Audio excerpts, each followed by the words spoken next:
On va parler ce matin dans notre dossier des sirops et des sodas. Sont-ils de faux amis ou de véritables amis rafraîchissants, puisqu'on en consomme évidemment encore un peu plus l'été? On va en parler pour nous les adultes, mais on va en parler également pour nos enfants, parce que dès que le soleil pointe son nez et que les températures remontent, c'est vrai que c'est assez agréable de commander un soda à la terrasse d'un café. Ils sont pétillants, ils sont sucrés, ils sont voire acidulés. Ils se déclinent un petit peu sur tous les goûts. Et d'ailleurs, on consomme, nous en France, 65 litres de boissons rafraîchissantes sucrées par an, avec ce grand pic sur l'été. Alors certes, on est moins fort que nos amis belges qui en consomment à peu près 133 litres. On est largement en dessous des Allemands qui en consomment 144 litres. Or, eh bien, il y a quand même sans doute un danger pour la santé. Mais on va décrypter tout ça avec le docteur Christian Rekia que je reçois sur Sud Radio. Bonjour docteur. Bonjour à tous. Vous êtes entre autres médecin nutritionniste. Oui, absolument. Alors, sur le sujet que vous abordez aujourd'hui, c'est un sujet majeur. C'est un sujet d'ailleurs que je donne lorsque je forme des médecins sur ce thème. Je dis toujours aux médecins, soyons clairs, vous êtes médecin généraliste, vous êtes à clé de voûte du système de santé. Il est important quand vous parlez de nutrition de commencer par le sucre et d'expliquer que le sucre est le premier ennemi, je dis bien ennemi, de l'humain et même des animaux. Et concrètement, l'idée, c'est que en tant qu'ennemi de l'humain, le problème, c'est que le sucre, on est très vite habitué, on en fait une addiction. Et à cause de cela, aujourd'hui, le sucre, finalement, est partout. Et comme il est partout, on le boit, on le mange. Et en été, évidemment, on consomme des boissons sucrées, je ne citerai aucune marque, et le vrai problème aujourd'hui, c'est que le diabète a explosé, près d'1 milliard de diabétiques dans le monde, et aujourd'hui, alors qu'il y a 40 ans, on était à 70 millions, donc c'est une véritable épidémie, et ce que je voulais souligner, c'est qu'en fait, le sucre, sous la forme de boissons sucrées, est donné insidieusement à des enfants, et ces enfants peuvent subir la réaction de leur foie qui peut devenir un foie gras. Christian Rekia, Christian, on va prendre les choses les unes derrière les autres, parce que sinon ça va être un peu compliqué de vous suivre. C'est important parce que là vous avez déjà positionné le sujet, attention, danger avec ces boissons sucrées et des sodas entre autres. Et d'ailleurs, pour aller dans votre sens, je voudrais tout de suite qu'on accueille François qui a composé le 0826 300 300. C'est un sujet qui vous intéresse, donc vous faites comme François ou vous réagissez également sur la page Facebook de Sud Radio. Vous nous appelez, vous témoignez et vous profitez de la présence de Dr Rekia pour poser vos questions. Bonjour François.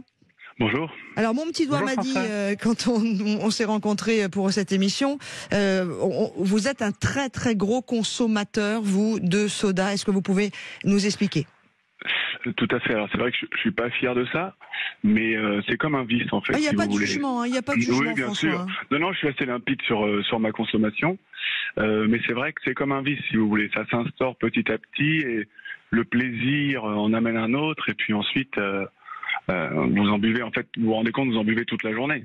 Et puis il m'est arrivé de passer presque 1 mois, 2 mois sans boire d'eau. Et et petit à petit prendre conscience de tout ça. Et c'est un peu pour ça aussi que j'ai appelé, parce que avoir l'avis d'un expert, entendre la réalité en face, ça fait toujours un peu de bien. Je pense que ça peut m'aider un peu pour réduire ma consommation, même si maintenant j'essaie d'alterner coca, eau, mais j'en abuse toujours autant. Et ça a commencé quand? Vous vous souvenez du moment où vous avez basculé sur cette véritable addiction pour le coup là? On est là-dessus. Je pense que déjà petit, je moquais un peu les familles qui interdisaient, si vous voulez, au déjeuner et au dîner le coca à table. Je comprenais pas qu'on puisse se priver d'un plaisir parce que j'avais pas conscience des répercussions de ces sodas. Et petit à petit, en fait, d'un coca bien frais en terrasse en été, je me suis retrouvé à en boire de bon matin. Voilà, c'est mon petit cas. C'est vrai que je trouve. Alors, juste une chose, Christian et François, parce que là on a dit une marque à l'antenne, donc voilà, pour des histoires d'équilibre, on peut parler aussi de Fanta, de Sprite, voilà, voilà, d'Orangina, etc. pour équilibrer. Votre première réaction, docteur Rekia, sur le témoignage de François? D'abord, la réaction de notre auditeur est formidable. Merci pour votre vérité et votre calme quand vous exprimez votre souci, car c'est un vrai souci. Ce que je voudrais dire à toutes et à tous, quel que soit l'âge, eh bien, c'est que au-dessus de un soda, au-delà de un soda par jour, vous êtes en toxicologie, et nous avons même repéré qu'il y a des humains qui, sur le plan pratique, lorsqu'ils prennent plus d'un soda par jour, provoque la créativité d'un foie gras, avec des problèmes tensionnels, avec des problèmes évidemment de surcharge pondérale. Ça commence très tôt. Alors je ne veux surtout pas affoler. Les sodas, alerter, on ne les interdit pas. Je veux simplement susciter l'éveil, comme vient de le faire excellemment notre auditeur. C'est qu'en fait, le soda, c'est 3-4 fois par semaine, pas plus. Sinon, c'est un verre d'eau par heure entre les repas, et ça c'est un élément important. Et quand vous avez la certitude que vous avez pris un verre d'eau par heure entre les repas, vous pouvez peut-être vous offrir un demi-soda. Et je n'exagère même pas, parce que le vrai problème, c'est un soda d'une marque le matin à 11h, un soda d'une autre marque le midi pendant le repas, et puis ensuite une glace, et puis ensuite un soda avec la glace, et puis ensuite c'est une grenadine pour l'enfant de 5 ans, et puis la maman elle dit, papa, oh ben c'est juste aujourd'hui, sauf qu'aujourd'hui c'est tous les jours. Christian, docteur Eka et François restent avec nous, mais c'est vrai que c'est l'été, que voilà, on est sur le bord de la plage, où on se promène en montagne, etc. On va faire une pause à un moment dans un super café de notre France, et puis oui, pour les enfants, on va leur prendre une grenadine, pour les adultes, ils vont peut-être prendre quelque chose. C'est un peu plus, excusez-moi l'expression, jouissif que de boire juste de l'eau. C'est ça le problème aussi. Mais j'entends bien, mais on peut prendre une excellente eau gazeuse, on peut évidemment, mais je vous ai bien dit, on peut prendre un demi-soda. On n'est pas, je pense que les formats sont trop grands. Je pense que les habitants de cette planète n'ont pas été éduqués correctement sur le fait que dans un soda, quelle que soit la marque, il y a au moins 8 morceaux de sucre.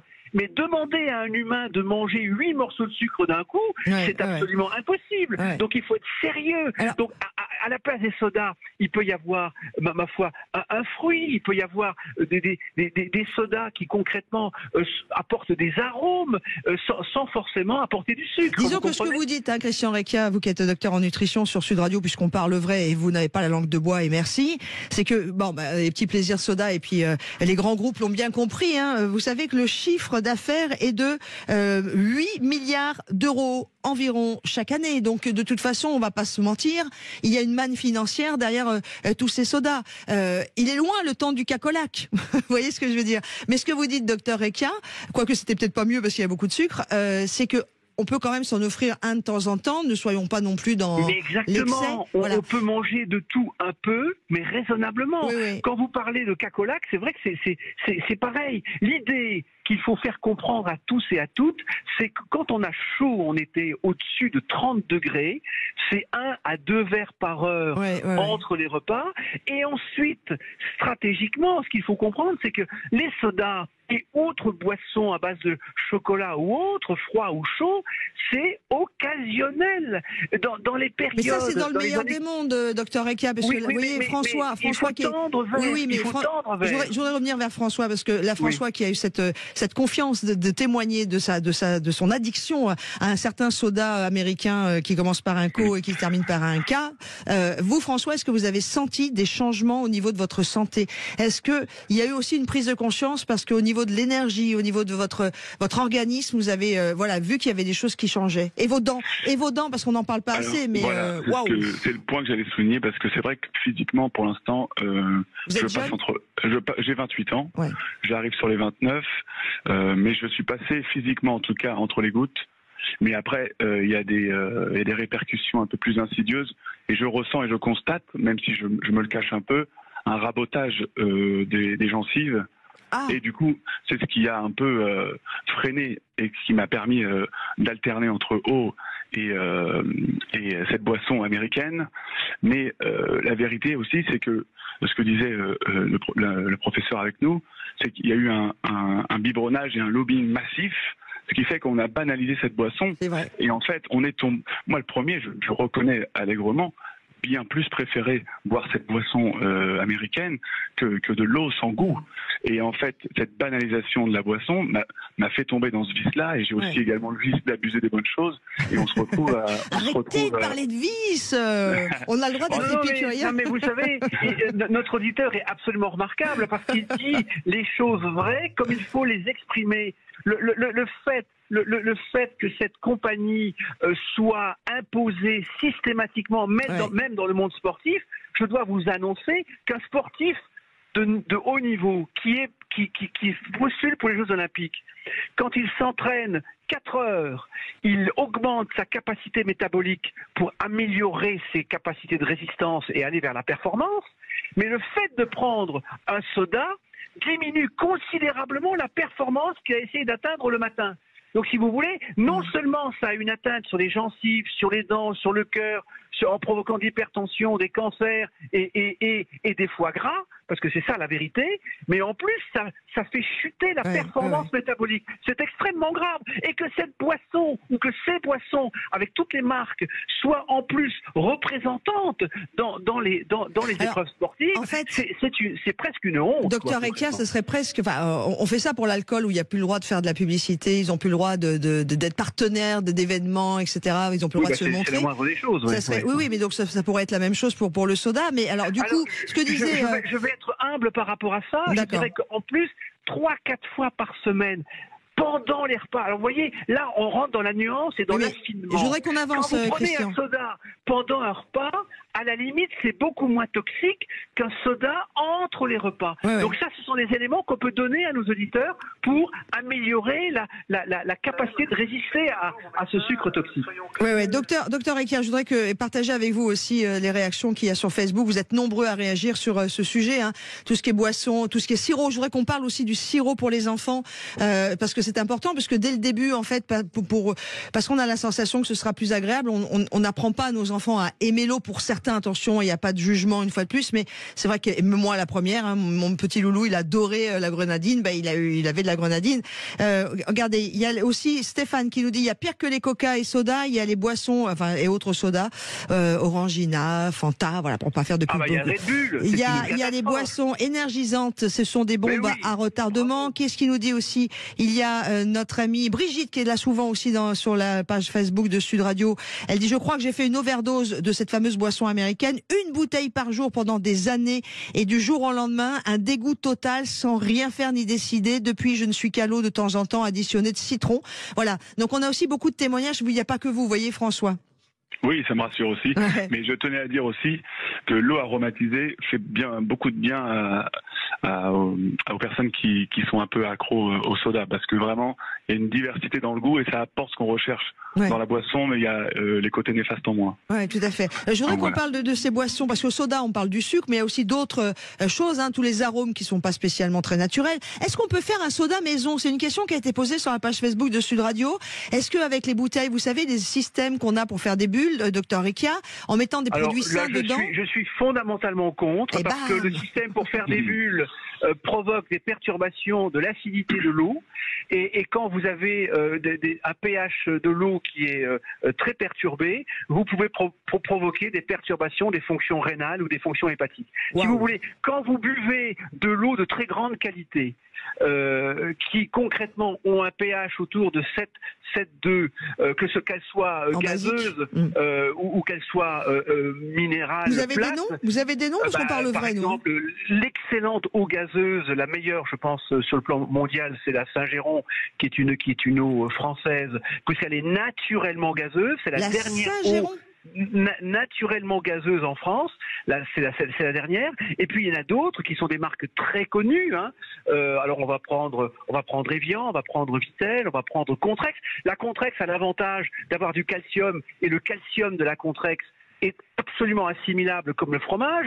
Or, quand vous buvez concrètement de la Contrex, moi j'ai aucun rapport financier avec le groupe, hein, soyons très très clairs, hein. Mais quand même, les médecins ont oublié d'apprendre ce genre d'éléments. Alors, ce que l'on peut regretter, c'est que ces eaux sont aujourd'hui embouteillées dans du plastique, et il va falloir trouver très très vite un autre format d'emballage de l'eau, mais concrètement l'idée c'est que vous prenez par exemple la Saint-Géron, le chef d'entreprise a eu la très grande idée de mettre cette eau dans une bouteille en verre. Alors, il est déjà dans un aspect environnemental. Il y a Stéphane sur la page Facebook de Sud Radio qui évoque un sujet, mais là pour le coup je n'ai pas étudié le sujet, Stéphane, donc je pourrais pas aller dans votre sens ou abonder ou donner des chiffres, mais Stéphane nous dit qu'il y a beaucoup de grandes sources françaises qui ont été achetées par des grands qui font leur soda avec, et en fait les sources françaises, beaucoup ils sont un petit peu maintenant aguerris. La guerre de l'eau est en cours, mais c'est vrai qu'en plus l'eau c'est important. Il y a Bruno qui nous dit je suis accro sur cette boisson américaine depuis plus de 30 ans, entre 1,5 litre et 3 litres par jour.